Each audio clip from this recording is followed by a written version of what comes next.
നമസ്കാരം, എല്ലാവർക്കും എൻ്റെ ചെറിയ വീഡിയോ പ്രോഗ്രാമിലേക്ക് സ്വാഗതം.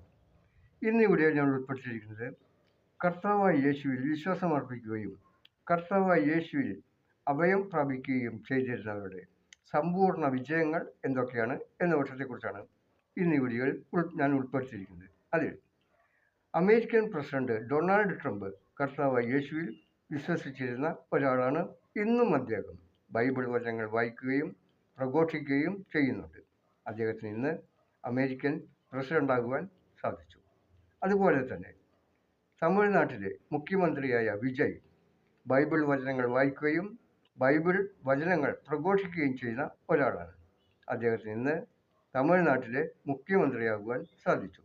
അതുപോലെ തന്നെയാണ് ഇപ്പോൾ സതീശനിത കേരള മുഖ്യമന്ത്രിയായി മാറിയിരിക്കുന്നു.